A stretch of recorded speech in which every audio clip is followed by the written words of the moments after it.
저희의 생명의 근원 되시며 예비된 하늘나라 그 영원한 영광의 소망 되시는 우리 아버지 하나님 감사합니다.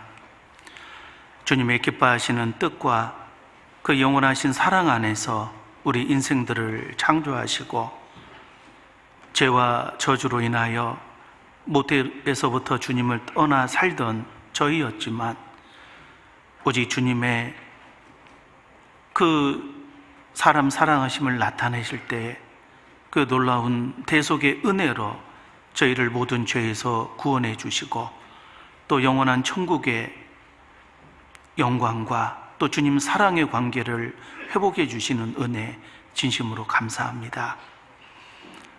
우리가 십자가에서 나타내신 그 주님의 놀라운 희생과 그 대속의 참 의미를 발견한 이후 이제 부족하지만 죄와 상관없이 주께 나아갈 수 있는 마음의 담대함을 얻게 되었고 또 우리에게 부어주시는 그 성령님의 능력과 인도하심 속에 보이지 않는 하나님을 더욱더 알아가고 더욱 의지하며 또 생활 가운데 동행하게 됨도 감사합니다.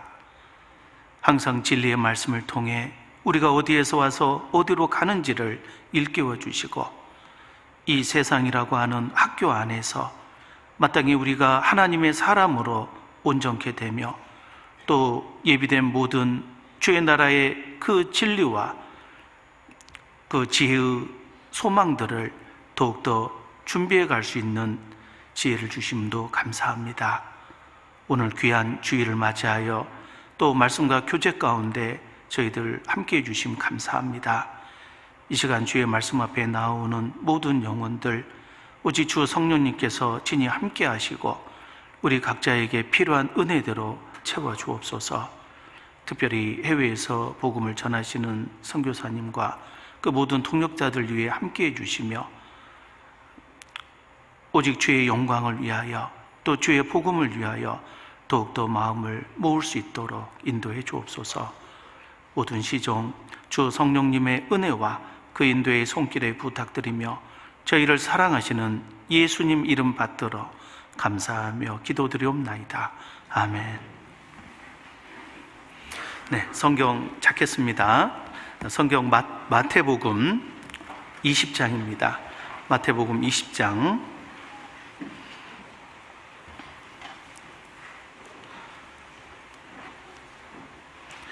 17절부터 제가 읽겠습니다. 마태복음 20장 17절부터 제가 읽겠습니다. 예수께서 예루살렘으로 올라가려 하실 때에 12 제자를 따로 데리시고 길에서 이르시되 보라 우리가 예루살렘으로 올라가노니 인자가 대제사장들과 서기관들에게 넘기움에 저희가 죽이기로 결혼하고 이방인들에게 넘겨주어 그를 능욕하며 채찍질하며 십자가에 못 박게 하리니 제3일에 살아나리라. 20절입니다. 그때에 세베대의 아들의 어미가 그 아들들을 데리고 예수께 와서 절하며 무엇을 구하니 21절은 같이 읽겠습니다. 예수께서 가라사대 무엇을 원하느냐 가로되 이 나의 두 아들을 주의 나라에서 하나는 주의 우편에 하나는 주의 좌편에 앉게 명하소서. 예수께서 대답하여 가라사대 너희 구하는 것을 너희가 알지 못하는도다. 나의 마시려는 잔을 너희가 마실 수 있느냐? 저희가 말하되 할 수 있나이다. 가라사대 너희가 과연 내 잔을 마시려니와 내 좌우편에 앉는 것은 나의 줄 것이 아니라 내 아버지께서 누구를 위하여 예비하셨든지 그들이 얻을 것이니라. 예. 네. 오랜만에 대전 형제자매님들 이렇게 뵙는 것 같습니다. 항상 올 때마다 대전교회가 항상 좀 크게 느껴지고요. 또 우리 형제자매님들 아마 초창기부터 교제했던 생각들이 나서요. 정말 그 많은 좀 이렇게 경외감과 또 반가움이 함께하고 있습니다. 또 새롭게 이제 교회당 리모델링 하신다는 내용, 그리고 또 정말 금전적으로도 많은 이렇게 수고를 통해서 어려움을 다 극복하고 있다는 얘기를 듣고 정말 또 기쁨과 또 개인적인 기도가 되고 있습니다. 오늘 어떤 말씀으로 교제를 할까 이렇게 생각하다가요. 이제 한 달이 지났지만은 그래도 새로운 새해를 또 이렇게 생각하면서 이미 다 계획들이 있을지 모르겠지만 그래도 다시 한번 신앙 안에서 뭔가 새해를 맞이하는 그런 마음을 좀 다잡아봤으면 좋겠다라는 의미로 예수님의 이 질문 20장 21절에 무엇을 원하느냐라는 질문 속에 우리가 마땅히 마음에 좀 세우고 또 주님께 답을 해야 되는 그런 어떤 신앙의 비전에 대해서 한번 생각해 보고자 합니다. 이 마태복음 20장의 내용은 예수님께서 이제 십자가에 돌아가시기 위해서 예루살렘에 입성하는 그 내용으로 시작이 되고 있습니다. 복음서는 아시는 바와 같이 예수님의 이 땅에 오셔서 공생의 기간에 하신 그 일들, 하신 일과 말씀이 기록되어 있고 그리고 제자들과의 많은 대화가 기록이 되어 있습니다. 우리는 이제 예수님의 이 땅에 오신 이유를 그냥 십자가의 어떤 내용으로만 딱 이렇게 생각을 할 수가 있는데 그러나 예수님께서 제자들과 함께 하시면서 하셨던 많은 그런 그 대화 속에는 정말 모든 그리스도인들이 참으로 하나님 나라에서 주님과 함께 영생을 누려야 될 우리 그리스도인들이 반드시 알아야 되는 중요한 주제들이 언급되고 있습니다. 복음서에 보면은 예수님이 여러 질문을 하시는데 그 중에 이제 크게 세 가지의 질문이 우리가 더욱더 좀 꼭 마음에 간직해야 될 질문이 있어요. 저는 개인적으로 이제 스스로에게 예수님의 3대 질문이다라는 생각을 좀 갖고 그 질문에 대해서 좀 묵상을 하고는 있는데요. 첫 번째 질문은 아마 기억하실 겁니다. 마태복음 16장에 보면 예수님이 제자들에게 물었던 너희는 나를 누구라 하느냐? 가이사랴 빌립보 지방에서 예수님이 그 어떤 존재인지를 드러내기 위해서 제자들에게 물었던 질문입니다. 처음에는 세상 사람들은 인자를 누구라 하느냐 했을 때 많은 제자들이 뭐 이러쿵저러쿵 얘기를 하죠. 그리스도라는 말보다는 어떤 예레미야나 세례 요한 또 엘리야라고 어떤 선지자의 개념으로 얘기를 많이 하는데 그런데 이제 너희들은 그럼 나를 누구라 하느냐 이렇게 물어봅니다. 그 질문의 의도는 우리 모든 예수님의 제자가 되는 사람들이 진정 예수님이 개인적으로 나에게 어떠한 존재인지를 반드시 고백할 수 있어야 된다는 거죠. 그래서 이제 그리스도인의 신앙 고백이라고도 할 수 있는데 정말로 다른 사람들이 말하는 예수님에 대한 어떤 그 정의가 아니라 너는 나를 누구라 하느냐? 우리 각자에게 던지는 질문이죠. 너에게 나는 어떤 존재인가를 예수님이 질문했을 때 우리는 거기에 대해서 답을 해야 됩니다. 마태복음 16장에 보면은 많은 예수님의 제자들은 답을 못했어요. 남 얘기는 그냥 전달을 잘 했는데 사람들이 이렇게 했습니다. 이렇게 얘기했습니다. 이런 남 얘기는 잘 하는데 정작 자기는 이제 꿀먹으름 벙어리가 된 거예요. 그때 다행히 이제 베드로가 신앙 고백을 합니다. 주는 그리스도시요 살아계신 하나님의 아들입니다. 그래서 예수님이 바로 그 구약에 예언된 메시아였다는 것을 고백을 하죠. 역시 그것도 훌륭한 신앙 고백이 될 수 있습니다.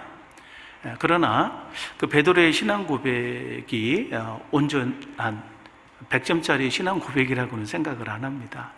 왜 그러냐면 베드로가 고백했던 내용은 예수님이 구약 성경에 예언된 그 메시아 시편 2편에 언급되고 있는 너는 내 아들이라 바로 주님께서 그리스도고 그리고 살아계신 하나님의 아들입니다라는 걸 고백하는 거였거든요. 그러나 사실은 예수님이 십자가에 돌아가시고 부활하신 이후에 비슷한 신앙 고백을 했던 제자가 한 명 더 있었죠. 바로 도마라고 하는 제자입니다. 그 도마의 신앙 고백을 보면 도마는 처음에는 예수님에 대해서 좀 믿음이 불확실하다가 다시 예수님을 만나고 난 이후에 나의 주시며 나의 하나님이십니다 라는 신앙 고백을 합니다. 그래서 이 베드로의 신앙 고백과 이 도마의 신앙 고백을 이렇게 비교를 해보면은 도마의 신앙 고백이 더 우리에게 좀 정확한 그런 신앙 고백이 아닌가라는 생각을 해봅니다. 막연히 예수님을 어떤 그리스도요, 메시아 정도만 이렇게 아는 것이 아니라 나의 주시며, 그렇죠? 나의 주님, 그리고 나의 하나님. 놀라운 그 선언이었잖아요. 베드로는 예수님을 나의 하나님이라고 이렇게 선언은 하지 않았어요. 그러나 도마는 성령께서 오신 것도 아닌데 놀랍게도 예수님을 하나님으로, 나의 하나님으로 고백을 했던 거죠. 그건 정말 놀라운 신앙 고백이 틀림없고, 아마 그래서 이 사도 요한도 나중에, 이 요한복음은 맨 나중에 기록된 복음서거든요. 그래서 사도 요한이 이 도마에 대해서, 도마가 했던 그 말이 너무나 엄청난 말이었기 때문에 이 사도 요한은 나중에 예수님이 재림하시고 요한계시록을 다 기록한 분이잖아요. 요한일서 5장의 말씀과 같이 그는 참 하나님이시요 영생이시라. 예수님이 참 하나님이라는 것을 명확하게 알게 된 이후에 바로 이 도마의 신앙 고백이 얼마나 적절하고 정확한 신앙 고백이었는지를 아마 요한복음을 통해서 표현하고자 했지 않았을까, 이런 생각을 해봅니다.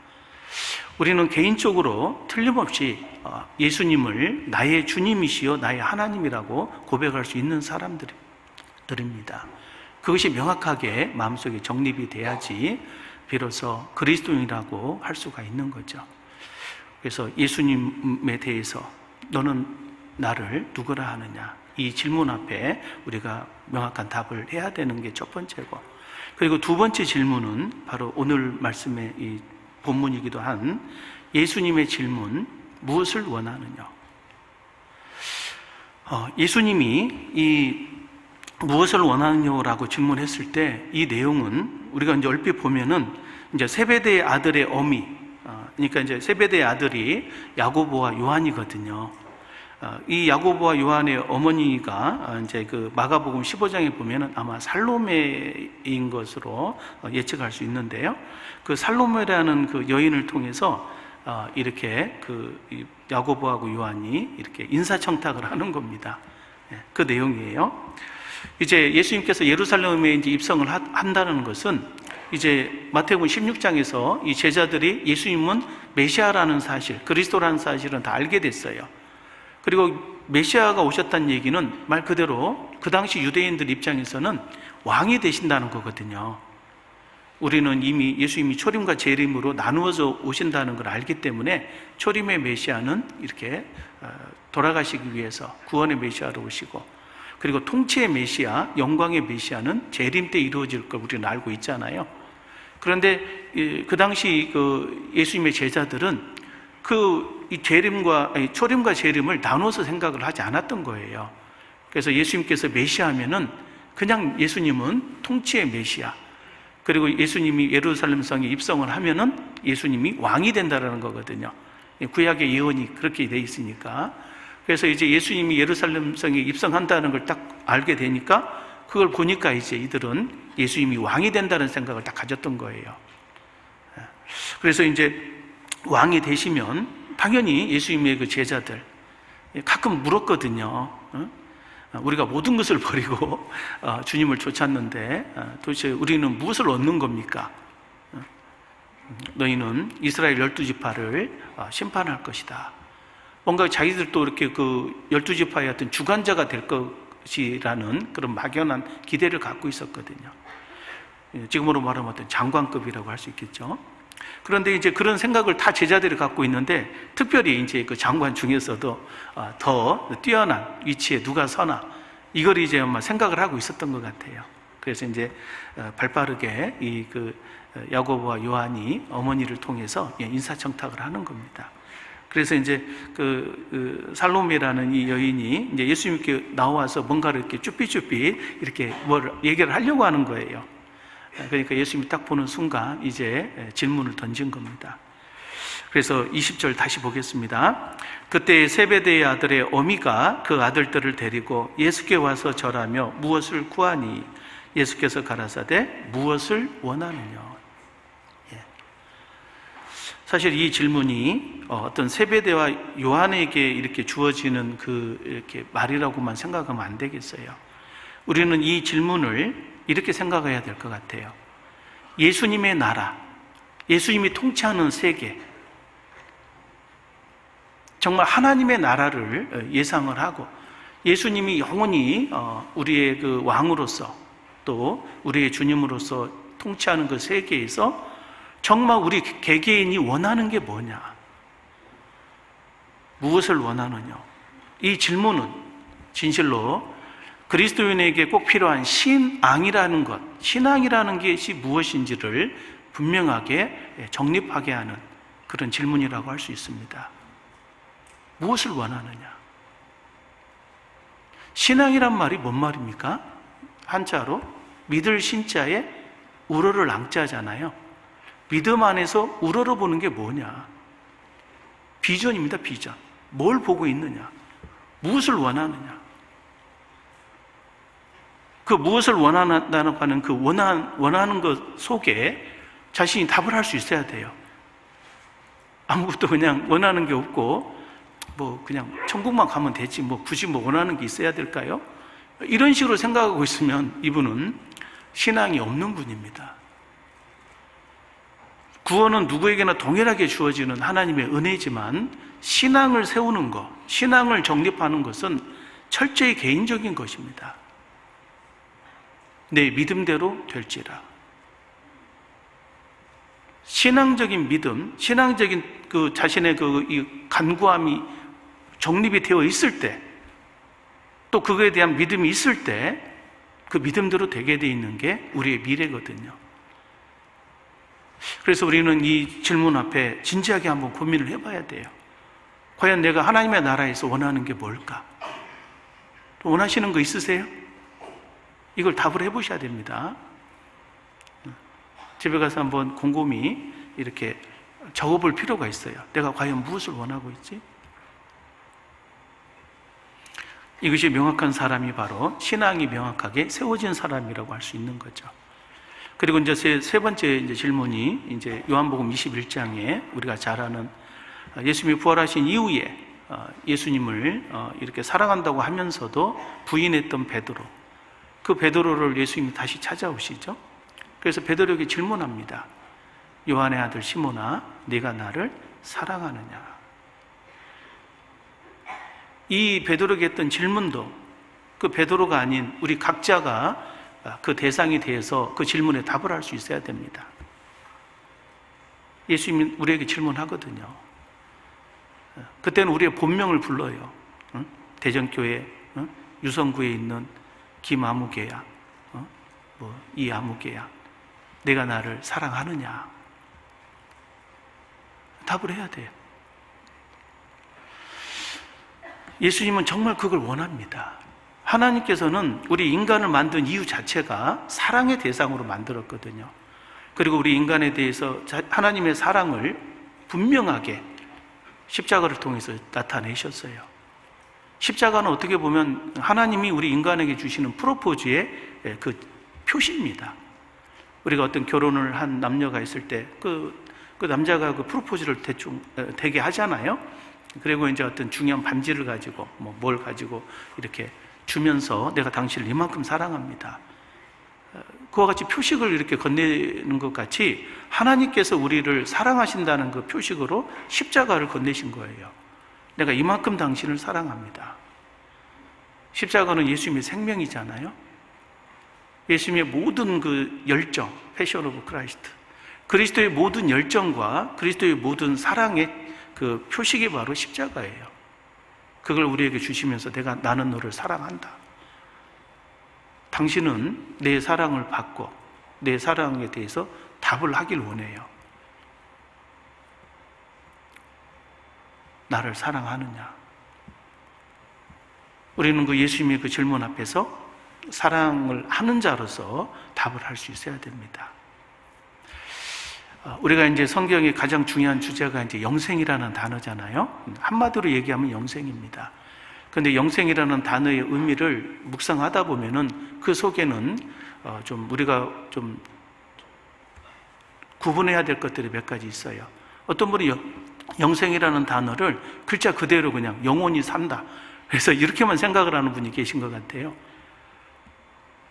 사실 바꿔 생각해 보면 지옥에서도 영원히 살아요. 성경에서 말하는 영생은 영원히 산다는 개념이 아닙니다. 단지 그것이 아니에요. 지옥이 아닌 어디서 영원히 살아야 돼요? 천국에서 영원히 사는 겁니다. 그래서 영생이라는 단어 속에 첫 번째 구원이라는 단어가 들어가 있는 거예요. 그래서 이 지옥이 아닌 심판에서 구원을 받고 천국에서 영원히 사는, 그래서 구원이라는 단어가 들어가 있고, 또 영원히만 산다는 개념이 아니라 그 속에 천국에서 영광스러운 삶이 예비되어 있다. 그래서 이 하나님과 같이 돼요. 그리스도와 같은 그 영광의 위치에서 영생을 누리는 거예요. 그래서 두 번째 주제가 영광입니다. 그래서 구원과 영광이라고 하는 것이 이 영생이라는 단어 속에 들어가 있는 거죠. 디모데후서 2장 10절의 말씀과 같이 예수 그리스도 안에 있는 그 구원을 영원한 영광과 함께 얻게 하려 합니다. 그래서 구원과 영광이라는 것이 그 영생이라는 단어 속에 들어가 있는 거예요. 구원은 초림의 메시아, 초림하신 예수님이 이미 끝내신 거예요. 다 이루었다. 이제 남은 것은 영광에 관한 내용이죠. 예수님이 재림하실 때 우리에게 주시고자 하시는 것이 바로 영광입니다. 예수님은 왜 재림하시느냐? 우리를 영화롭게 하기 위해서 오시는 거예요. 그래서 우리가 이제 초림의 메시아를 통해서 구원을 받았고, 이미 또 받아야 되고, 아직 못 받은 분은 그 받고, 두 번째는 이제 그게 다가 아니라는 거예요. 영광이라는 게 있기 때문에 그 영광을 위해서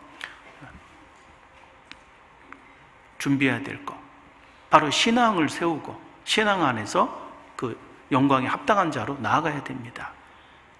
그래서 신앙생활이라는 게 그래서 필요한 거죠. 그리고 구원과 영광 속에 또 하나가 필요한 게 있어요. 그게 바로 사랑입니다. 이 하나님의 그 처음부터 인간을 향한 뜻, 그리고 우리에게 원하는 그 율법의 완성이 바로 사랑이거든요. 우리가 천국에서 영생을 누리고 영광 가운데 영생을 누리는데, 결과적으로 우리는 누구와 영생을 누리는 겁니까? 예수님과 영생을 누리는 거예요. 그러니까 우리에게 진짜 필요한 건 뭐냐면 예수님을 사랑할 수 있어야 돼요. 예수님을 사랑하지 못한다면은 그게 사랑하지 않는 존재와 그것도 영원히 살아야 된다. 이게 얼마나 이게 힘들겠어요. 그죠? 가끔 이제 부부 관계가 안 좋은 분들 공감하시죠? 이렇게 부부로서 50년, 60년 사는 것도 쉽지 않잖아요? 아마 아무도 공감을 안 하시는 것 같네요.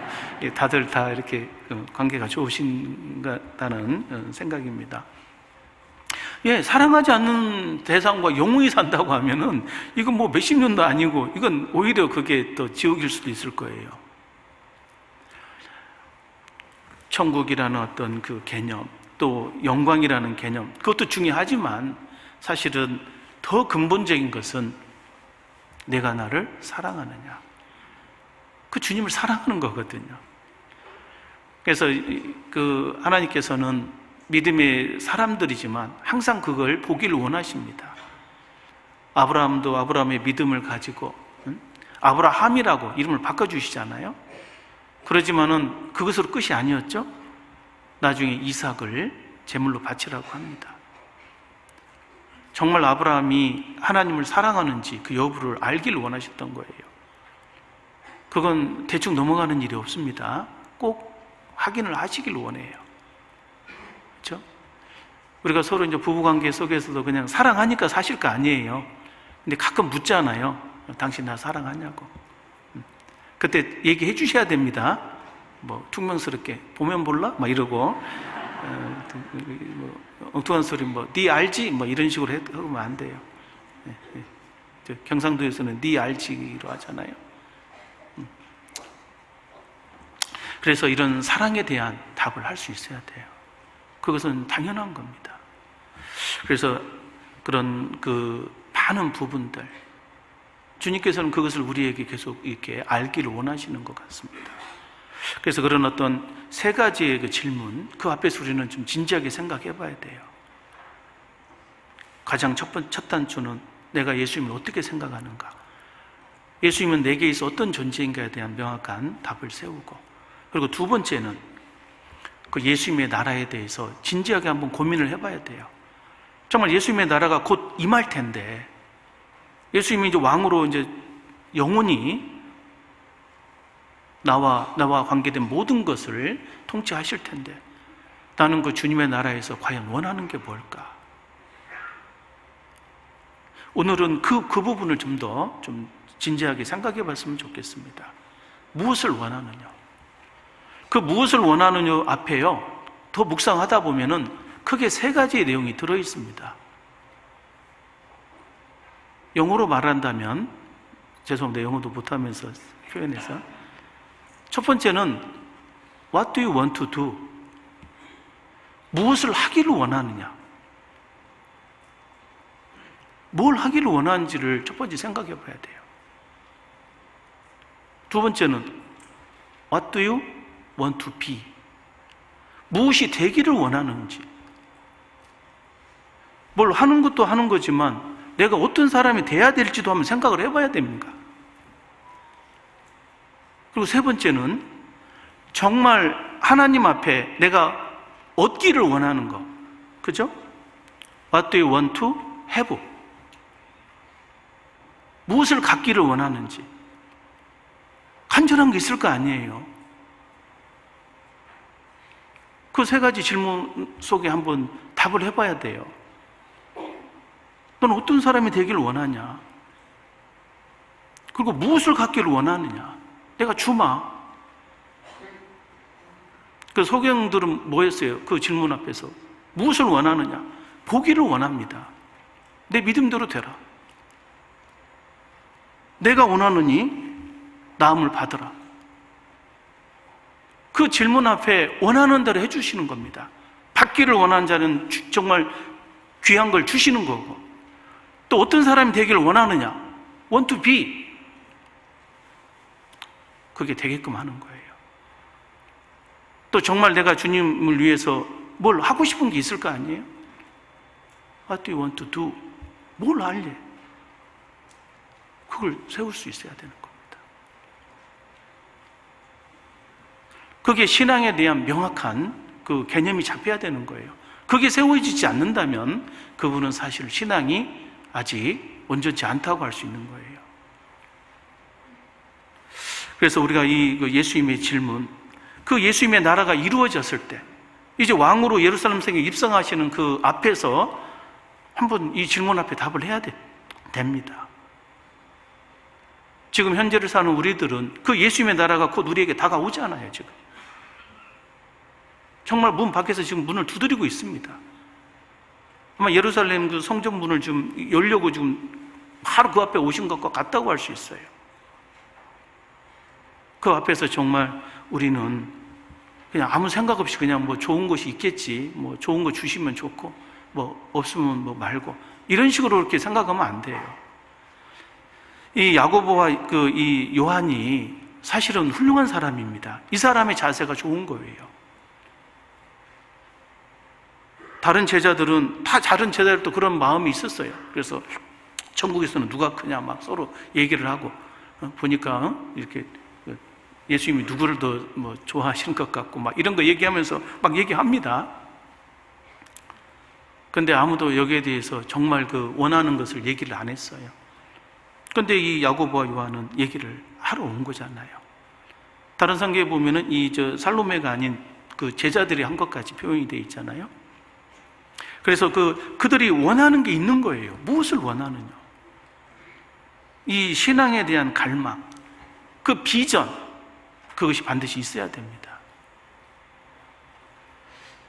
우리가 이제 신앙을 살아가다 보면, 어떤 신앙생활을 하다 보면은요, 그 과거의 어떤 그 일에 매여 있는 경우가 가끔 있고, 또 어떤 현재의 어떤 상황 속에서 명확하게 판단을 못할 때가 있습니다.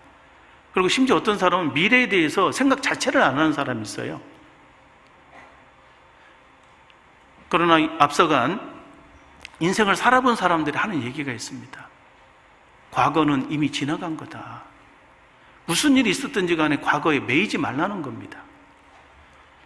우리가 그동안 어떻게 살아왔든지 간에, 또 그동안 어떤 그 어려움 속에, 혹은 어떤 실수와 어떤 잘못된 그 삶 속에 문제가 있었다 하더라도 그건 과거인 거예요. 거기에 매여 있을 이유가 없는 겁니다. 어떤 사람은 과거의 어떤 슬픔, 혹은 과거의 어떤 잘못, 뭔가 이렇게 그런 것에 매여 있어서 우울해 있는 거예요. 나는 안 돼. 나는 어떻게 할 수가 없어. 그러면 안 됩니다. 과거는 과거일 뿐이에요. 그 유명한 그 대사 있죠? 바람과 함께 사라지던가? 전혀 모르시는가 봐요. 저 혼자. 제가 어렸을 때 그 학생 때 봤던 그 유명한 영화입니다. Gone to the Wind. With the Wind. 바람과 함께 사라지다. 거기에 보면 마지막에 나온 그 대사잖아요.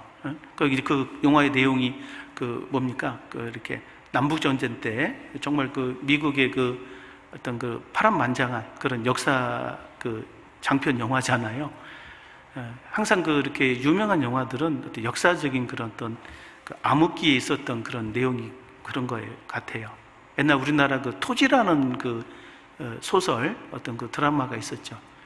아마 그 유명했습니다. 그것도 이제 어떤 그 구한말 이후에 어떤 그런 어두운 그 시절을 쭉 이렇게 감당하고 극복하는 그런 과정을 설명하고 있는데, 그 바람과 함께 사라지다가 미국판 토지입니다. 그런 식의. 그래서 그런 내용인데, 그 정말 어려운 과정을 다 경험했던 그 여주인공이 이제 나중에 보니까 이제 더 어떤 결정적인 어려움이 또 생기고, 또 사랑하는 사람과도 이렇게 헤어지는, 떠나버리잖아요.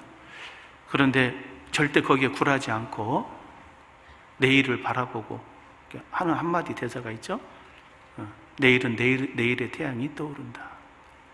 맞는 겁니다. 우리는 과거에 매여가지고 신앙적으로 이렇게 주저앉아 있었으면 안 돼요. 과거는 과거일 뿐이에요. 비록 잘못한 게 있다 하더라도 그건 하나님께서 이제 판단하실 거니까 그냥 묻어둬야 됩니다. 그게 지혜예요. 중요한 건 현재입니다. 현재. 또 어떤 분은 이제 미래에 대해서 꿈이 없는 사람이 있어요. 올해 새로운 계획 해봤자 또 작년에 하는 거 보니까 올해도 그냥 계속 좀 어영부영 하다가 그냥 다 지나가겠다. 이런 어떤 그 매너리즘에 빠져 있는 분이 계실 수 있어요. 그러면 안 됩니다. 절대 미래는 결정되어 있는 게 아니에요. 어떤 사람 운명론적으로 이렇게 생각하는 분도 있어요. 나는 이것밖에 안 되나 보다. 뭐 노력해도 뭐 이 정도밖에 안 되겠지. 안 그렇습니다. 미래는 절대 결정되어 있는 게 아니에요. 오늘 본문에서도 나오잖아요. 응? 누가 내 아버지 그 좌우편에 설지 것은 내가 줄 것이 아니다. 내 아버지께서 누구를 위하여 예비하셨든지 그들이 얻을 것이라.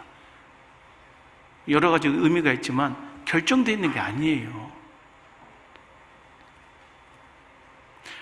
그 미시세계에 대해서는 그 결론이, 답이 이렇게 확률적으로 나온다는 그 이론이 있죠. 양자 이론이라고 하는 그 미시세계, 보이지 않는 어떤 원자의 세계 연구하다 보니까 이게 뭔가 이렇게 유동적이라 이 말이에요. 확률적으로. 우리는 성경 말씀을 어떤 과학적인 사실보다 더 정확하게 믿어야 됩니다. 그 현재 그 물리학의 그 두 축이 상대성 이론하고 양자 이론이잖아요. 근데 어떤 그 중에서 우리가 잘 아는 건 상대성 이론 속의 어떤 시간이 천천히 간다는 개념. 이게 이미 예수님께서 말씀하신 거예요.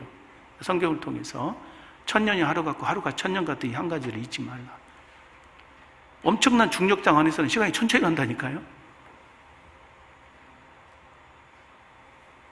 그리고 미래가 결정되어 있지가 않아요. 내 믿음대로 될지라. 이 잘못된 그 어떤 사고관을 가졌던 교단에서 그 이중 예전론이라고 하잖아요. 택종, 불택종이 딱 정해져 있다. 이 사람은 아무리 노력해도 지옥 갈 사람은 지옥 가고, 이 사람은 아무리 함부로 살아도 천국 갈 사람은 천국 간다. 이런 헛소리를 이제 안 한다는 겁니다. 결정되어 있는 게 아니에요. 내 믿음대로 될지라. 그래서 우리가 미래에 대해서는 결정되어 있는 게 아닌 겁니다. 어떤 그 자신의 어떤 그 생각 속에 갇혀서 미래를 이렇게 접어버리지 말고 현재가 중요한 거예요. 현재. 현재라는 말이 이제 프레젠트, 뭡니까? 현재란 단어도 있지만 원래 그 의미가 선물이라는 뜻도 있잖아요. 그죠? 현재는 선물입니다, 진짜. 올 한 해가 혹은 오늘이라는 시간이, 하루가 영원을 어떻게 결정할지 몰라요. 그래서 하루하루의 삶을 정말 하나님이 주신 은혜이자 또 기회의 시간이다, 선물이다, 이런 자세를 가지고 하나님 앞에 무엇을 원하느냐, 이 질문 앞에 신앙을 세워야 되겠습니다. 정말 하루하루를, 또 한 해 한 해를 하나님의 선물이라는 분명한 내용 속에서 준비하는 사람은 실제 모든 게 선물이라는 것을 알기 때문에 즐겁게 살 수가 있고, 또 비전 속에, 신앙 속에서 힘있게 살 수가 있어요. 그리고 정말 그런 사람이 주님을 기뻐하는 삶을 살 수가 있는 것입니다. 그래서 무엇을 원하느냐, 이 질문은 분명히 하나님이 주시겠다는 거예요. 주님께서 들어주시겠다는 겁니다. 그리고 내 믿음대로 될 것이다. 이 분명한 진리의 말씀을 무시해버린다면 마치 복음을 무시하고 사는 세상 사람과 다를 바가 없어요. 세상 사람들은 다 이루어놨는데 그걸 무시하잖아요. 결국 그 구원의 은혜를 얻질 못하는 겁니다. 무엇을 원하느냐라는 이 질문 속에는 주님께서 주시겠다는 겁니다. 그리고 내 믿음대로 될 것이다. 그런데 원하는 게 없다라는 거예요. 이건 그 엄청난 약속을 무시하는 것과 같은 겁니다. 그래서 신앙은 반드시 세워야 되는 거죠. 무엇을 원하느냐. 그래서 우리가 정말 그 신앙의 갈망, 간절한 이 원함이 있어야 되는 거죠. What do you want? 뭘 원하느냐?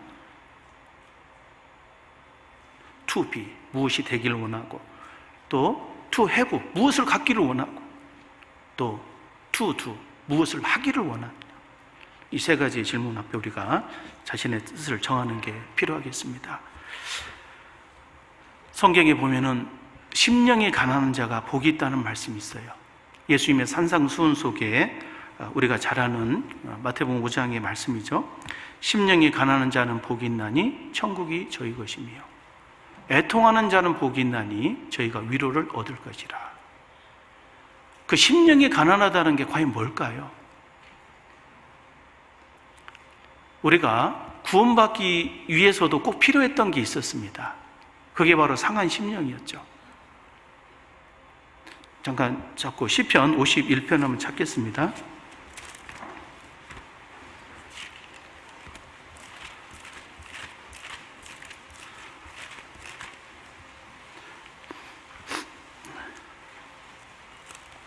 시편 51편 17절입니다.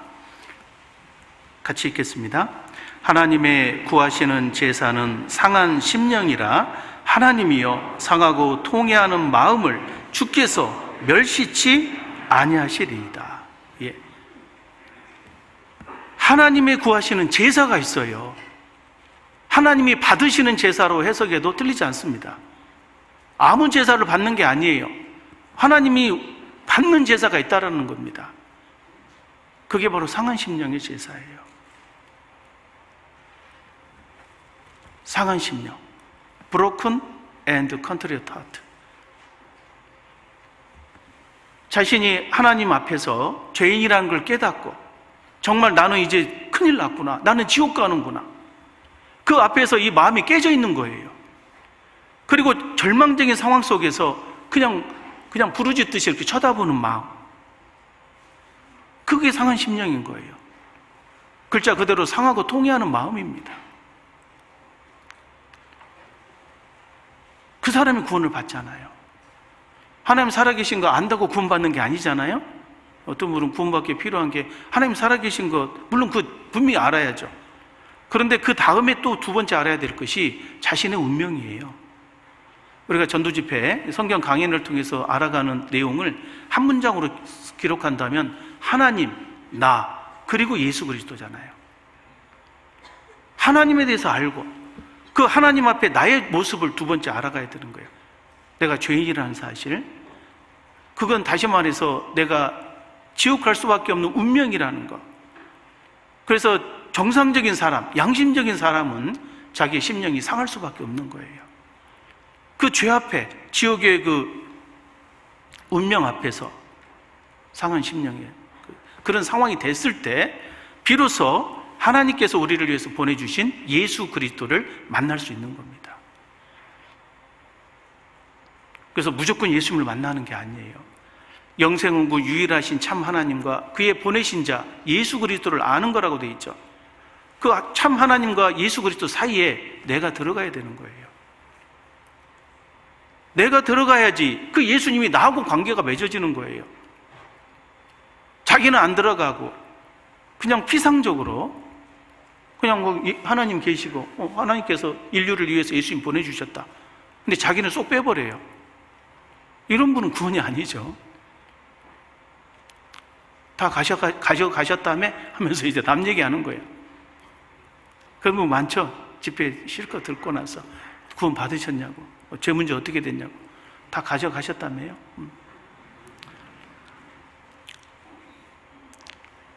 자기 죄는 어떻게 됐냐고. 자기는 자기하고 연결이 안 돼 있어요. 남 얘기야 계속. 말로는 뭐 나도 믿는다고 하지만 안 믿는 게 다 드러납니다. 사람은 거짓말 못해요. 심령은 그대로 나타납니다. 참으로 내가 지옥 갈 운명이라는 것이 깨달아질 때, 그 상한 심령이 됐을 때 하나님께서 그 제사를 받아주시는 겁니다. 과거 아브라함이 하나님께 제사를 드릴 때 어떤 그 제물들을 쫙 이렇게 반으로 쪼개서 쫙 이렇게 벌려놨어요. 하나님께서 그 중간을 이렇게 통과하시는 겁니다. 너희는 옷을 찢지 말고 너희 마음을 찢어라. 정말로 하나님 앞에 우리의 마음을 이렇게 찢어 놓았을 때 우리 속을 지나가면서 우리의 기도를 들어주시는 거예요. 그래서 이 상한 심령의 기도라는 게 구원받기 위해서도 반드시 필요한 거였잖아요. 근데 그것으로만 끝이 아닙니다.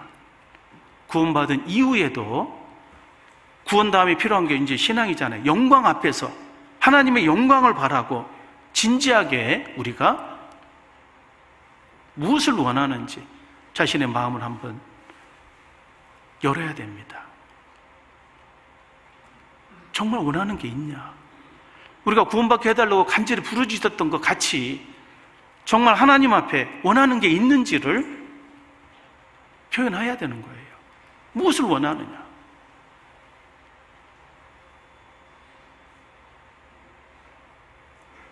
너희가 어찌 못하면 구하지 아니하며. 안 구해요. 그러니까 얻을 수가 없는 거죠. 그래서 이 심령이 가난하다고 하는 것을 우리는 깊이 한번 생각해 봐야 돼요. 구원받을 때도 필요했던 그 상한 심령의 기도. 이제 내가 하나님 앞에 복을 받기를 원하는, 제게 축복하지 아니하면 가게 하지 않겠습니다. 성경의 인물 중에 그 야곱이라는 인물, 인간적으로 보면 야곱은 참 하나님 앞에 왜 이스라엘이라는 이름을 받을 수 있었을까? 저는 성경 처음 읽으면서 제일 이해가 안 갔던 게요, 하나님께서 야곱을 축복해 주는 거였거든요. 도저히 이해가 안 가더라고요. 야, 이거 뭐 성경이 이게 진리가 아니라 무슨 이게 승자의 기록인가 보다. 이스라엘 책인가 보다. 이스라엘의 시조가 야곱이잖아요. 이스라엘의 이름이 야곱에서 나왔으니까. 근데 나중에 보니까 그게 아니에요. 하나님이 야곱을 축복했던 이유가 있습니다. 야곱은 어떤 사람보다도 하나님 앞에 복을 받기를 원했어요. 나는 어느 때나 내 집을 세우리이까. 창세기 30장 30절에 그 자기 집을 세우려고 하는 그 갈망, 그렇죠? 그래서 하나님께서 그걸 들어주신 겁니다. 아브라함의 후손 속에 야곱이 자기 집을 세웠어요. 자기의 12아들을 12지파로 세워버린 겁니다. 그래서 진정으로 그 나라가 된 거예요. 야복 강가에서 그 씨름할 때 여러 가지 그거 가지고 싸웠겠죠. 깨돌이 야곱. 별 생각을 다 했을 거야 아마. 자기 가족들 앞에 보내고 자기는 맨 뒤에 남아가지고 이거 가야 되냐 말아야 되나, 오늘 밤에 그냥 냅다 혼자 튈까, 죄송합니다, 혼자 도망갈까, 별 생각을 다 했을 것 같아요. 근데 하나님은 사자가 오신 거예요. 그냥 원해서 한 것도 아니고 막 이제 갑자기 막 네슬링을 한 겁니다.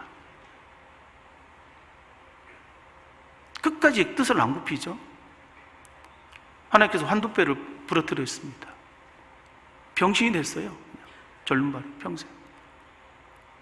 그러면 이제 그냥 포기하고 놔야 되는데 끝까지 붙들고 있는 거예요. 끝까지. 날 샜습니다. 야, 날 샜다. 나 가야 되겠다. 그때 부르짖는 게 있잖아요. 내게 축복하지 아니하면 가게 하지 않겠습니다. 너 이름이 뭐냐? 야곱입니다. 내 이름을 앞으로 이스라엘이라고 해라. 이스라엘 말의 의미가 뭐죠? 내가 하나님과 겨루 이겼다. 그 야곱의 그 갈망이 하나님의 어떤 그 마음을 이겼다는 겁니다. 꺾었다는 거예요. 어떻게, 무슨 내용일까 이게?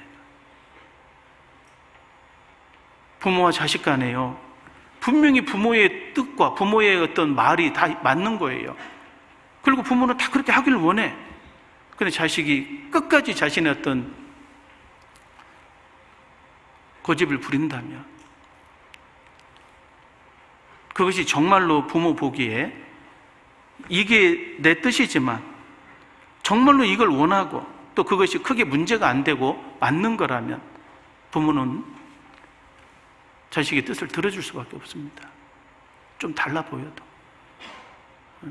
뭐 예를 들어서 이렇게 아들 녀석을 장가를 보내야 되겠는데 자기는 이제 그 부모 입장에서 막 다 막 여기저기 알아보잖아요. 뭐 좋은 자매, 뭐 어떻고 막 참한 자매 알아봐서 다 해서 이제 어떻게 해주려고 하는데 이 아들놈이 그냥 어떤 자매를 원한다는 거야. 그 어떻게 해야 됩니까? 안 보내보셔서 모르시네요. 저도 요즘 고민입니다. 그런 부분이. 그거 이길 수 없을 거예요 아마.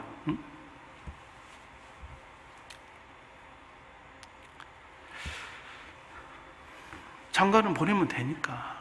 그렇죠? 자식이 사랑하는 사람과 해야죠. 하나님 앞에 우리가 뭔가 복을 받기 원해요. 하나님이 계획하시는 건 따로 있을 수도 있죠. 그러나 우리가 정말 하나님의 뜻을 외면하는 게 아니라면 그대로 해주실 게 틀림없어요. 중요한 건 바라야 된다는 겁니다. 원해야 된다는 거예요. 내게 축복하지 아니하면 가게 하지 않겠습니다. 우리는 정말 이 개인적인 욕심은 많은데요, 이 신앙적인 욕심이 없는 분들이 꽤 있는 것 같습니다. 뭔가 욕심이 없어요. 사실 그 욕심이라는 것이 육신적으로만 생각하니까 이게 별로 그렇게 덕이 안 되는 걸로 생각할지 모르는데, 이 욕망이라는 게 있습니다. 욕망은 아주 강력한 힘이 있습니다. 그 욕망은 그냥 거기에 매이게 돼 있고요, 엄청난 걸 이루게 합니다. 그죠? 우리가 세상적인 것은 이제 없어지는 거기 때문에 세상적인 것에 욕망을 두지 말라고 하잖아요. 그러나 소망은 있어야 돼요. 그 욕망과 소망의 차이가 뭡니까? 다른 분이 하면 욕망이고 내가 가지면 소망입니까? 가끔 그 욕망과 소망을 자기도 좀 구분을 못하는 분이 있어요. 뭐가 욕망이고 뭐가 소망인가? 남이 하면 불륜이고 자기가 하면 로맨스예요?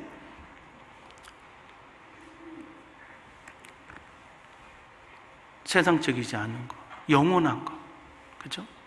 천국과 연결되어 있는 거, 주님 안에서 이루어질 것들, 그런 게 진짜 소망이에요. 내가 바라는 것이 욕망이 아니라면 그 소망, 그리스도 안에 있는 그것을 정말 원해야 돼요. 그것이 세워져 있으면은 자다가도 일어납니다. 그거 못해서 막 안달합니다. 그죠? 서울에서 뭔가 어떤 새로운 그 아파트가 분양이 됐어요. 이거 그냥 뭐 당첨만 되면 막 무조건 막 한 몇 억은 그냥 로또야, 로또. 막 2, 3억 로또. 그거 그 분양권 얻으려고 날 셉니다. 그냥 새벽부터. 새벽이 뭡니까? 그 전날부터 그냥. 그 놓쳤다고 하면 막 너무 아까워서 그냥 발을 부르죠. 어차피 놓고 가야 될 그 세상적인 것을 위해서도 그렇게 애를 쓰는데, 정말 영원한 처소, 영원한 영광에 관한 것에 대해서 왜 그렇게 깊이 생각을 안 할지. 그래서 우리는 거기에 대해서 정말 소망을 가지셔야 돼요. 열망을 가지셔야 돼요. 갈망을 가지셔야 됩니다. 무엇을 원하느냐? 이거 앞에 우리가 분명히 뜻을 정해야 되겠습니다. 그리고 또 하나는 이것이 또 하나님 앞에 합당한 거예요. 하나님은 우리 모든 개개인에게 바라는 게 있습니다. 하나님의 명확한 뜻, 그건 바로 우리가 열매를 맺기를 원한다는 거죠. 요한복음 15장을 찾겠습니다. 요한복음 15장.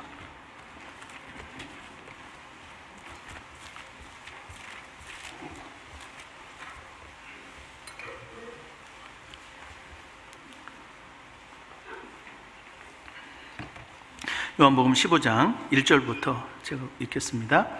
내가 참 포도나무요 내 아버지는 그 농부라.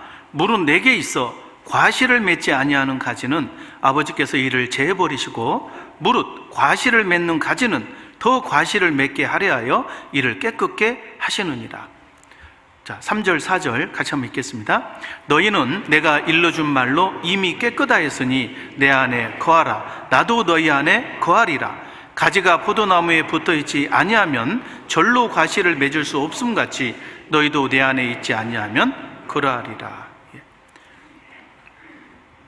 이 요한복음 15장, 요한복음 13장부터는 예수님께서 그 최후의 만찬이라고 하죠. 마가의 다락방에서 이제 그 다음날 이제 잡히셔 돌아가셔야 돼요. 그 죽으시기 전날 밤에 제자들의 발을 씻기시면서 그리고 마지막 유언의 말씀을 쭉 하시는 겁니다. 그리고 14장부터는 이제 기도하시는 내용이에요. 너희는 마음에 근심하지 말라. 하나님을 믿으니 또 나를 믿으라. 내 아버지 집에 거할 곳이 많다. 내가 처소를 예배하러 간다. 그 사실 예수님이 그 최후의 만찬 때 하시는 일은요, 정말로 그 제자들을 한 교회의 모습으로, 그리고 그들에게 이 포도주를 나눠주면서 그들에게 혼인 서약을 하는 그런 모습입니다. 과거 그 이스라엘의 그 혼인 절차가 그랬답니다. 어떤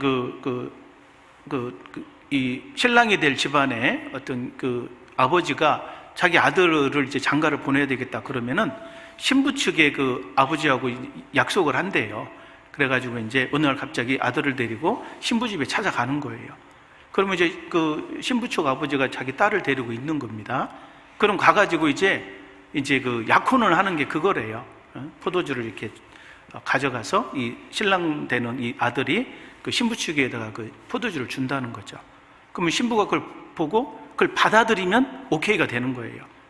그거 이제 안 받아들이면 이제 파토 나는 거죠. 근데 이제 그걸 이제 이렇게 줄 때 그 신부가 그 포도주를 받았어요. 그러면 이제 약혼이 끝난 거예요. 그러면 이제 이것으로 이제 결혼하기로 한 겁니다 하고 이제 돌아가요. 그래서 이제 신랑이 이제 집으로 가면은 그때부터 하는 일이 뭐냐? 그 이제 자기 아버지 집에서 이제 열심히 이제 처소를 만드는 거예요. 이제 신부 데려와야 되니까. 마치 예수님께서 내가 처소를 예비하러 가노니 가서 너희를 위하여 처소를 예비하면 내가 다시 와서 너희를 내게로 영접하여 나 있는 곳에 너희도 있게 하리라. 내 아버지 집에 거할 곳이 많다. 그 예수님의 그 말씀이 그 얘기거든요. 제자들에게 다 이게 구원받은, 이제 그 중에는 가룟 유다는 빠졌잖아요. 정말 구원받은 그 제자들 앞에서 그 포도주와 그걸 다 이렇게 하면서 약속을 하고, 그리고 내가 다시 가서 온다, 그 얘기 하신 거예요. 우리가 요한복음 읽을 때마다 그런 느낌이 들지 않아요?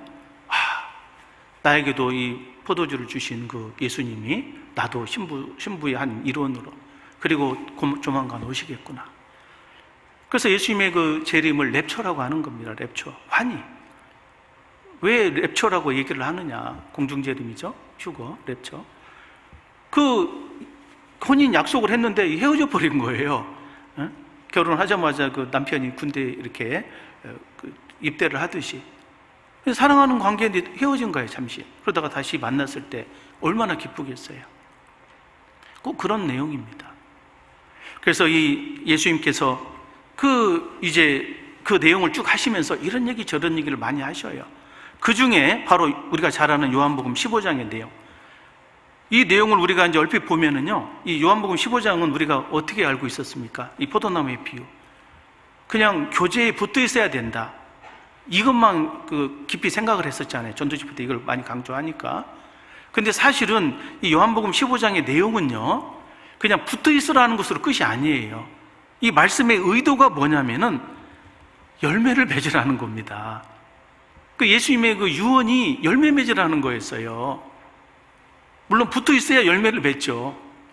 붙어 있는 건 당연한 거고, 붙어 있는 이유가 뭐냐? 열매를 맺기 위해서 붙어 있는 거예요. 그래서 15장 1절에 보면은 내가 참 포도나무요 내 아버지는 그 농부라. 무릇 내게서 과실을 맺지 아니하는 가지는 아버지께서 이를 제버리시고, 무릇 과실을 맺는 가지는 더 과실을 맺게 하려 하여 이를 깨끗게 하시느니라. 사실 이 포인트는 1절 2절입니다 열매를 맺지 않으면 안 되는구나. 우리가 구원받은 이후에 하나님의 뜻은 열매를 원하는 거예요.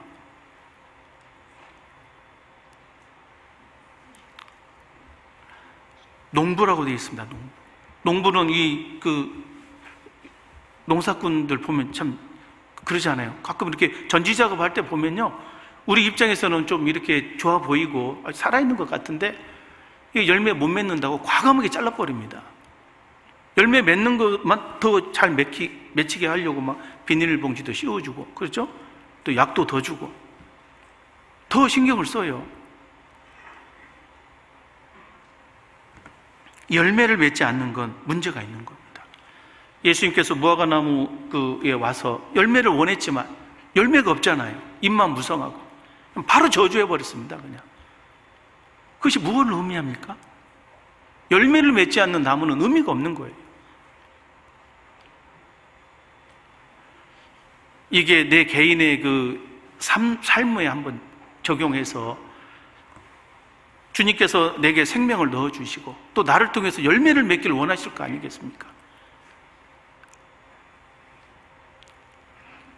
우리는 교제 안에 있으므로 생기는 유지됩니다.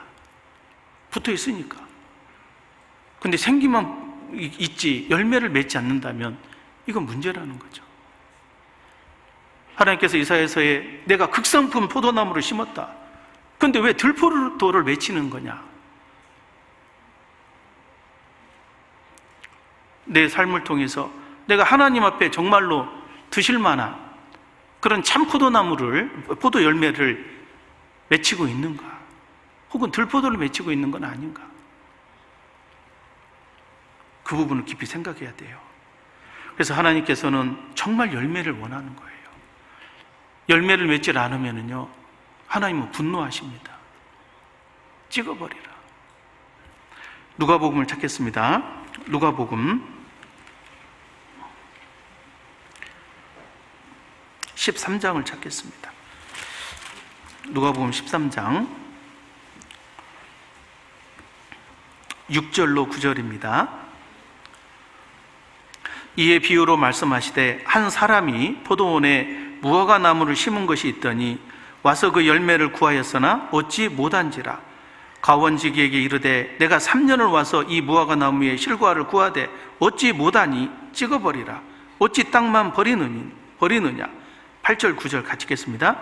대답하여 가로되 주인이여 금년에도 그대로 두소서. 내가 두루 파고 거름을 줄이니 이후에 만일 실과가 열면 이오니와 그렇지 않으면 찍어버리소서 하였다 하시니라. 예. 이 누가복음은 이방인에게 보낸 복음서죠. 아마 복음서 4권을 읽어보시면 가장 부드럽게 읽히는 복음서가 아마 누가복음일 겁니다. 이 마태복음은 막 내용이 무섭죠. 마태복음은 이제 이스라엘 사람에게 보낸 복음서다 보니까 그냥 겉만 이렇게 외식만 하지 실제로 이렇게 하지 못하는 것을 얘기하면서 아주 강력한 말씀들이 많습니다. 내가 너희를 도무지 알지 못한다, 이런 표현들.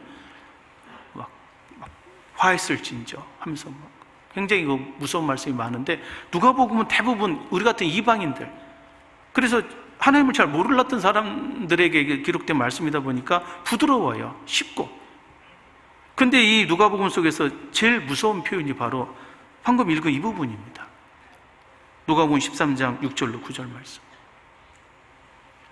열매를 맺는 데 있어서는 하나님께서는 단호하셔요. 그 이유가 없는 거예요. 저는 뭐 때문에 열매를 못 맺혔는데요? 뭐 때문에 안 됐는데요? 아닙니다. 그 이유 대고 자기 열매 안 맺히고 있는 것을 그냥 이렇게 대충 넘어가서는 안 돼요. 옆에서 주인이여 금년만 좀 참아달라고 하는 이 옆에 있는 이 종이 과언지기가 누굴까요? 이분이 바로 성령님 아니겠습니까? 말할 수 없는 탄식으로 우리를 위해서 기도하고 계셔요. 사실 이 공의의 하나님 입장에서는 우리의 삶을 보면서 얼마나 화가 나 있을까요? 또 구원받은 지 몇 년이냐? 마땅히 이 어른이 돼야 되는데 아직도 젖이나 먹고 있고 아직도 열매가 없냐? 너 지금 나이가 몇인데 왜 아직도 장가도 안 가고 있냐? 죄송합니다. 제가 얘기하다 보고 더 좋은 짝이 있으시겠죠? 네. 근데 부모 입장에서는 답답한 거예요, 이게. 농부 입장에서는 이 과실을 맺으라고 그렇게 하고 있는데 안 맺는 거예요, 끝까지.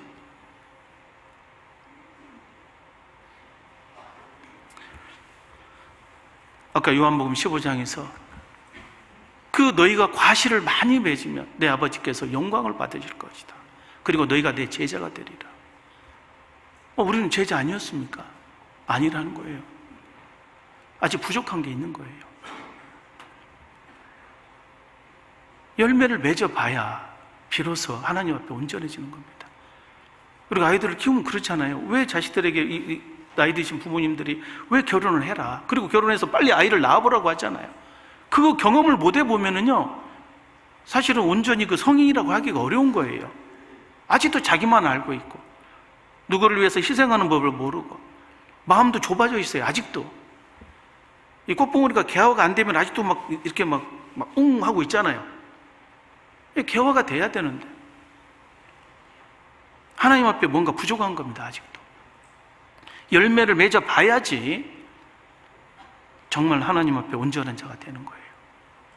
그래서 열매 맺는 걸 간절히 원해야 되는 겁니다. 실제로 이 열매 진짜 맺어야 되는구나.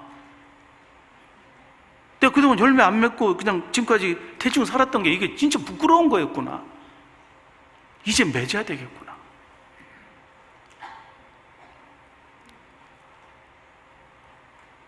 그 열매를 맺어야 됩니다. 그래서 우리가 이 분명한 하나님의 말씀 앞에 열매를 맺는 정말 한 해가 돼야 되겠다. 이제라도. 그리고 그 열매를 맺기 위해서 좀 생각해 볼 게 있잖아요. 정말 그 많은 분들이 이제 열매를 맺어야 된다는 생각을 안 하니까 이제 시도를 안 하는데, 이제 열매를 맺기 위해서 딱 시도를 하다 보면 이제 또 이제 좀 고민해야 될 게 있어요. 실질적으로 해결해야 되는데, 그렇죠?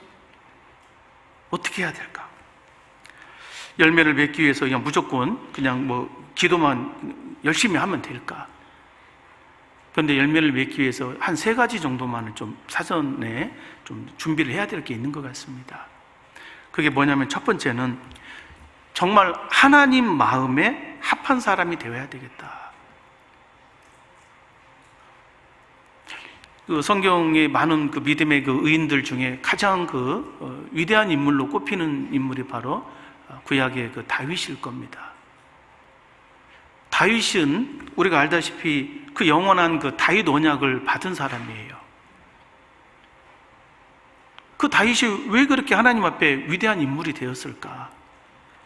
그 영원한 그 다윗 언약, 그걸 어떻게 얻었을까? 성경은 그것을 다윗이 하나님 마음에 합한 사람이었다고 얘기하고 있어요. 사도행전 13장을 한번 보겠습니다. 사도행전 13장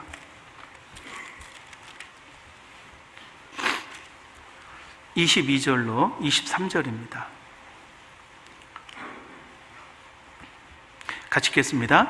패하시고 다윗을 왕으로 세우시고 증거하여 가라사대 내가 이새의 아들 다윗을 만나니 내 마음에 합한 사람이라 내 뜻을 다 이루게 하리라 하시더니 하나님이 약속하신 대로 이 사람의 씨에서 이스라엘을 위하여 구주를 세우셨으니 곧 예수라. 예. 우리가 다윗을 생각할 때마다 참 사울과 다윗 잘 아시잖아요? 아마 구약의 인물 중에 가장 많이 비견되고 또 많은 우리에게 생각의 어떤 교훈을 주는 인물이 사울과 다윗입니다. 사실 저도 좀 이 사울과 다윗 때문에 엄청 묵상하고 또 이렇게 고민했던 적이 있었거든요. 하나님께서 왜 사울은 필요 이상으로 이렇게 꺾어버리신 것 같고 다윗은 누가 봐도 잘못을 하거든요. 그죠? 자기의 충성들은 부하를 뒤통수 쳐서 죽였어요.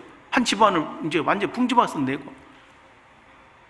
다른 건 차치하더라도요, 자기의 충성스러운 사람을 뒤통수 쳐서 죽이는 것은 이건 절대 용서가 안 되는 겁니다. 그 남자들 세계에서 그런 일은요 절대 잊혀지지 않는 거예요. 하나님께서 야곱을 축복하는 것이 저는 처음에 제일 이해가 안 갔고, 두 번째 이해가 안 갔다는 것이 사울은 굳이 그렇게 잘못을 많이 했나? 내가 만약에 사울이라도 나도 비슷했을 것 같다. 사울이 하나님 앞에 꺾인 이유가 뭡니까? 우리는 그냥 답으로서 그냥 불순종해서요 이렇게 딱 얘기하는데, 사울이 그렇게 불순종했습니까? 하라는 대로 했거든요. 사실은요. 처음에 이 블레셋과의 전투에서 어떻습니까? 사무엘이 기다려고 해서 기다렸잖아요. 7일 동안 기다렸거든요. 실제로 마지막까지 못 기다린 것 때문에 이제 안 기다렸다고 생각할지 모르지만 7일 동안 기다린 것이 또 쉬운 게 아니잖아요. 제가 만약에 사울이었다면 저도 사울같이 했을 것 같아요. 아니 7일 동안 기다리는데 이제 마지막 날까지 기다리는데 안 와. 사무엘이 왜 안 오지? 지금 이제 블레셋과의 전투 중이니까 큰일 났다. 오다가 잘못됐나 보다. 붙잡혀서 좀 화를 당했나 보다. 그런 생각할 수 있을 것 같아요. 그리고 자기 백성들은 다 도망가고 자기는 왕인데 이 전쟁은 해야 되겠고 어쩔 수 없이 말 그대로 부득이하여 제사를 드렸다고 되어 있거든요. 근데 제사 드리자마자 사무엘이 온 거예요. 좀 빨리 나오지. 꼭 끝나니까 와가지고 좀 뭐 했어요? 망령되이 행했다고 막 이렇게. 당신은 왕이 될 수 없다고, 자격이 없다고 막 그래버리는 거예요. 억울할 것 같지 않습니까? 여러분이 사울이라면 어쩌겠어요? 아말렉 진멸할 때도 진멸하러 갔다니까요. 그냥 목숨 걸고 진멸했을 거 아니에요. 대충 진멸해라 이게 아니었을 거 아니에요. 전쟁이 장난입니까? 열심히 노력해서 이제 진멸하고 났는데 이렇게 이제 좋은 게 있잖아요. 당연히 그 당시 노량물이 이제 중요하니까 당연히 전쟁에서 이제 아말렉 이제 뺏어 오는 거겠다 이렇게 생각했을 거 아니에요. 그리고 중요한 건 다 없앴다고요. 그런데 이제 이 소나 이런 것들이 이 재물들을 이제 또 당신의 하나님께 제사 드리기 위해서 가지고 왔다. 저는 그게 거짓말이라고 생각 안 하거든요. 제사 드리고 왜 이걸 버리냐고. 제사라도 드리게 한다고. 물론 그것이 옳다는 얘기는 아닙니다. 오해하시면 안 되겠어요. 옳다는 얘기는 아니지만 할 수 있는 부분이라는 생각도 들어요, 인간적으로 보면. 그런데 그 블레셋과 이제 아말렉과의 이 전투에서 사울은 완전히 꺾여버립니다.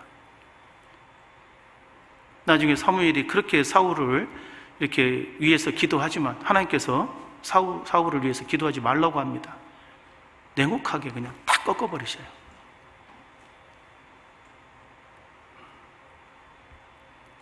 에서와 야곱 중에서도 에서가 뭘 그렇게 잘못했을까? 우리는 답만 딱 보고 팥주고 때문에 자기의 저기를 판 거 아닙니까? 자기 죽게 생겼잖아요. 내가 만약에 에서라면 여러분은 어쩌겠습니까? 굶어 죽게 생겼어, 진짜로. IMF 생겨가지고 완전히 다 망하고 이제 다 거리에 내앉게 생겼고. 며칠 굶어보세요. 다 안 넘을 사람이 없대잖아요. 좀 덕이 안 되지만 돈 벌려고 하지 않겠어요? 에서가 도대체 뭐가 그렇게 죽을 죄를 지었을까? 다시는 회개할 기회를 얻지 못했다고 되어 있거든요. 이런 것들이 처음에는 이해가 안 갔습니다. 물론 지금은 이해하고 있습니다. 이해도 못하는 사람이 설교하냐 이렇게 하고 걱정이 돼서. 그 당시에는 이해가 안 갔어요, 이해가. 근데 반대로 아까 야곱도 그렇고 맨날 자기밖에 모르는 사람 같고 막 가는 곳마다 속이잖아요. 아버지 속이고 또 외삼촌 속이고 이 다윗도 마찬가지예요. 보면은 자기 충성스러운 벌을 왜 뒤통수를 치냐고. 뿐만입니까? 자기 자식도 교육이 엉망이에요. 사울은 자기 자식 교육 잘했잖아요. 오블리세 노블리제라고 합니까? 다 전쟁하다 죽었어요. 귀족같이. 이 다윗의 자식들은 막 서로 죽이려고 싸우다가 죽어요. 아버지한테 막 대들다가 죽질 않나? 형제끼리 간음을 하지 않나? 도대체 왜 다윗이 그렇게 위대한 인물일까?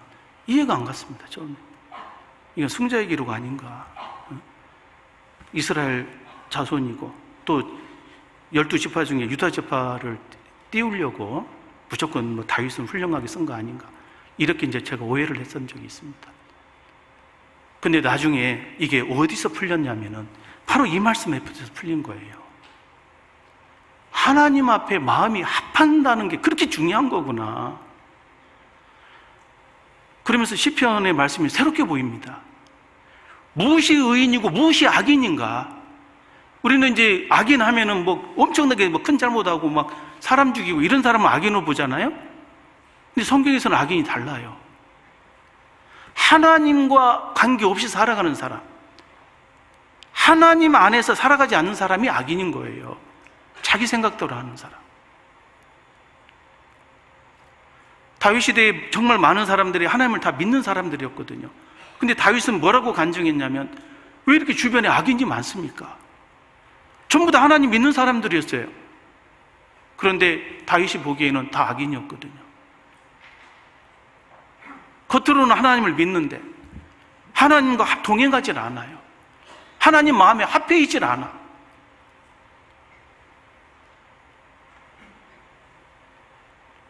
대부분 다 사울이었습니다. 사울도 분명히 선지자였고 하나님을 아는 왕이었고 또 구원받은 사람의 모습이기도 합니다. 사울은 천국 갔을 겁니다, 틀림없이. 그러나 사울은 악인이라고 칭해져요. 왜? 구원받았는데 하나님과 동행을 안 해요. 후회는 하는데 회개를 안 해요. 하나님께서 계속 다윗을 세우려고 하고 자기를 죽여버리려다 참고 이것도 다 아실 겁니다. 알았던 겁니다, 사울도. 그래서 이러면 안 되지, 이러면 안 되지. 그런데 사울이 진정으로 하나님 앞에서 회개한 건 없어요. 오늘 보니까 와, 내가 사울이구나, 내가 에서였구나, 이게 마음에 이렇게 깨달아지는 겁니다. 비록 사람 보기에는 좀 부족한 듯 보여도 야곱과 같이 정말 하나님의 나라를 소망하고 하나님의 나라에 대한 강렬한 그 복을 받기를 원하는 마음, 그것이 진짜 중요한 거였구나. 그리고 다윗과 같이 어떤 어려움이 있어도 하나님을 떠나지 않아요. 친전의식이라고 하죠. 코람데오.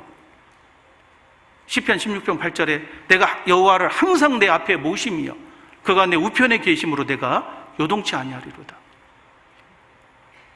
징계를 받든지 어떤 어려움이 생기든지 항상 다윗은 하나님 앞에서 생각을 했던 거예요. 그 자세입니다. 그 자세. 하나님과 마음이 합해 있어요. 어떤 사랑하는 관계에서는요, 그 배우자에게 원하는 게 뭘까요? 배우자가 뭐 무조건 이뻐야 됩니까? 배우자가 막 말 잘해야 됩니까? 배우자가 힘이 세야 됩니까? 그게 아니에요. 그 배우자의 마음을 헤아리고 그 마음이 하나가 된 사람, 그 사람이 진짜 사랑의 대상이 아니겠어요? 우리가 주님과 영생을 누리는 자로서, 누려야 할 대상으로서 무엇이 필요할까요? 마음이 합해야 되는 겁니다.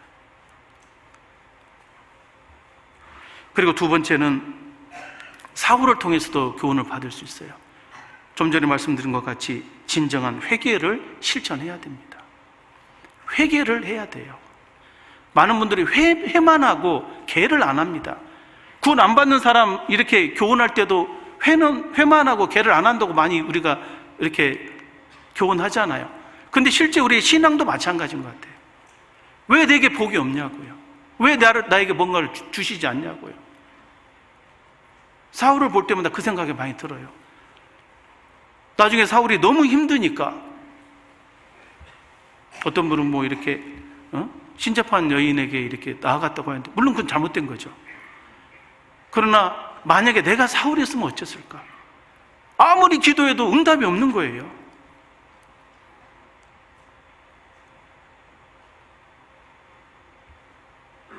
자신의 최후가 다가왔다는 걸 안 겁니다.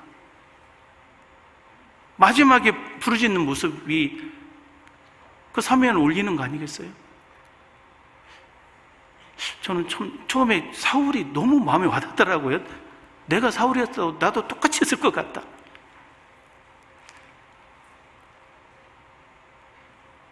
사울은 정말 회를 많이 했어요. 돌이키기를 많이 했고 후회도 하고.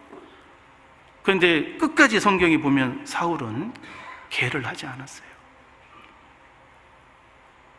우리의 신앙 안에서 우리가 정말로 고쳐야 될 게 있잖아요. 후회는 항상 해요. 말씀 들을 때마다 후회되죠. 뭔가 깨달을 때마다 후회가 되고. 근데 행동이 안 바뀌고 있어요. 개를 안 해요. 무엇을 원하느냐? 그걸 진짜로 하길 원한다면 회개하셔야 돼요.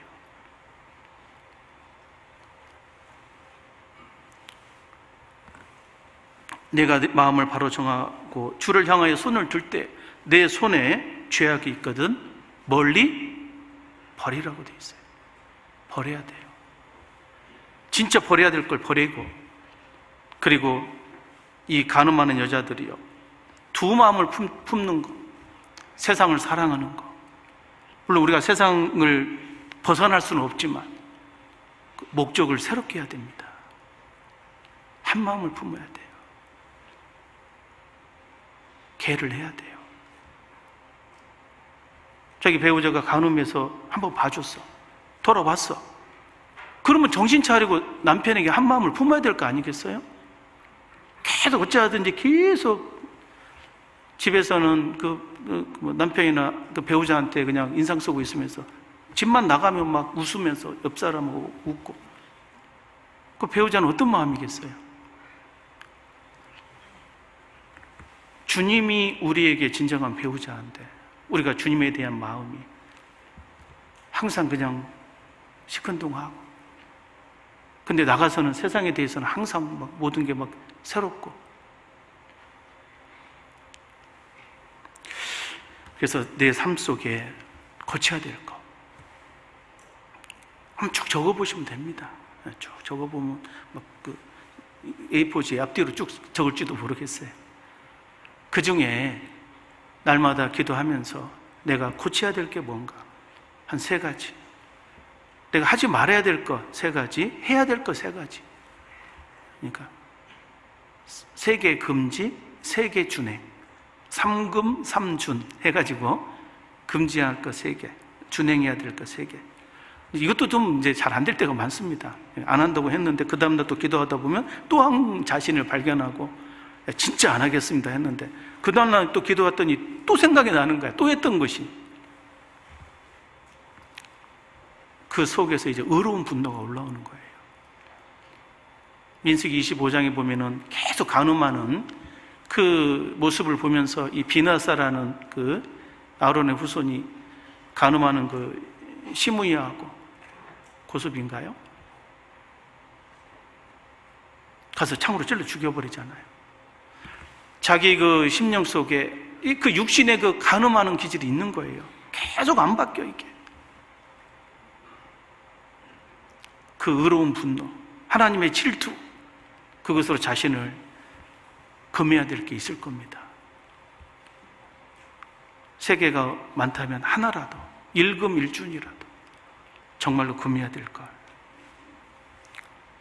내 자신에 대해서 의로운 분노의 창을 찌를 수 있어야 되겠어요. 그리고 준행해야 될 거. 이건 진짜 해야 된다. 내가 이것만큼 꼭 해야 되겠다. 그런 마음으로 하루하루 이렇게 기도하고 준행하다 보면 반드시 하나님께서 우리를 축복해 주실 겁니다. 그리고 마지막에는 그 일을 할 때 마음을 확정하는 게 중요할 것 같아요. 마음을 확정하는. 시편 57편 7절에 하나님이여 내 마음이 확정되었고 확정되었으니 내가 노래하고 찬송하리이다. 이 마음을 확정하는 것, 저번째 수요 말씀도 들으셨죠? 그 확정하는 게 중요한 거예요. 마음에 딱 확정을 하면은요, 마음이 오히려 뿌듯해집니다. 아직 계획 안 세운 분들도요, 뭔가 이렇게 계획을 세우잖아요. 계획을 치밀하게 제대로 세우면은 계획 세운 그 자체만으로도 마음이 뿌듯해요. 아직 하루도 시작 안 했는데 뭔가 막 이룬 것 같아요. 그러다가 또 며칠 지나면 또 계획이 많이 흐트러지죠. 근데 그 걱정할 거 없어요. 2번, 3번까지 계획을 수정하다 보면요, 그 계획이 실천 가능하게 바뀝니다. 실제 그래요. 보통 그 연초에 그 계획들 다 세웠을 거 아닙니까? 지금 그대로 가시는 분도 있을 거고, 어떤 분은 좀 이렇게 잘 흐트러져 갖고 진행이 안 될 분도 있을 거예요. 그런데 그것을 다시 한번 계획하고, 또 한 번 정도 더 한 번 다시 계획을 하다 보면 이게 실천 가능한 그 계획으로 바뀐다니까요. 올해는 내가 진짜 성경을 좀 작심하고 읽어보겠다 해가지고 뭐 하루에 20장씩 읽는다고 이렇게 계획을 했는데 며칠 지나다 보니까 지금 뭐 20장 해서 한 달 지나면 지금 뭐 수백 장을 읽었어야 되는데 아직도 10장도 못 읽었어요. 그러면 다시 이제 조정을 해야 돼요. 계속 그렇게 계획만 하고 있으면 안 되고. 그래서 내가 20장은 아니더라도 한 3장, 4장은 읽어야 되겠다. 이렇게 조정하다 보면 진행이 된다니까요. 그래서 실제 하면 돼요. 전도에 대해서도 막 올해는 내가 막 10명 해야 되겠다 했는데 하다 보니까 한 달에 1명씩 전도해야 되잖아요. 10명 하려면. 아직 누구 찾아가지도 않았네. 그럼 바꿔야 돼요, 마음을. 사실은 전도는 발로 하는 거잖아요. 찾아가는 거다. 한 달에 한 번은 누구를 꼭 찾아가야 되겠다. 무슨 일이 있어도 찾아가야 되겠다. 이런 자세를, 계획을 새롭게 조정해서 진행하면 됩니다. 그리고 이걸 정말 해야 되겠다 마음에 딱 확정하면은 이제 마음이 이렇게 힘을 얻고 또 기쁨이 찾아오게 됩니다. 그래서 우리가 오늘 이 하나님 앞에서 정말 신앙을 바로 세워야 되겠다. 무엇을 원하느냐, 내가 무엇을 하기를 원하는지, 또 무엇이 되기를 원하는지, 또 주님께 정말 바라는 게 뭔지, 무엇을 갖기를 원하는지를 깊이 생각해보고 또 내 앞에서 그 명확한 신앙의 기준을 세우는, 그리고 그걸 실천해가는 한 해가 됐으면 좋겠습니다. 기도하겠습니다. 주님 감사합니다. 저희를 구원하여 주시고 또 저희에게 소망을 주시며 그 소망 안에서 살아갈 수 있도록 인도해 주시는 것 진심으로 감사합니다. 저희에게 허락된 올 한 해의 시간, 또 저희에게 허락된 현재의 시간이 참으로 주님께서 저희에게 참고 다시금 제공해 주시는 그 기회의 시간임을 저희들 더욱 일깨워 주시고, 이 시간을 참으로 귀하게 그리고 주님께 온전히 드릴 수 있는 그 시간으로 인도해 주옵소서. 우리에게 예비된 영원한 세계가 이제 우리 눈앞에 다가오고 있습니다. 저희들 그 주님의 나라에서 진정으로 얻어야 될 귀한 것들을 마음에 갈망하게 하시고 그 상한 심령에 복을 원하는 마음으로 더욱더 주님 앞에 나아갈 수 있도록 도와주옵소서. 우리 대전교회를 통해서 이루고자 하시는 주님의 모든 계획들 순적히 이루게 하시고 또 저희를 더욱 축복하셔서 많은 이뤄진 영혼들 또 영혼들의 큰 성장과 또 영광이 드러날 수 있도록 축복해 주옵소서. 모든 것 자비하신 주 성령님의 은혜와 그 인도의 손길에 부탁드리며 저희를 사랑하시는 예수님 이름 받들어 감사하며 기도드리옵나이다. 아멘.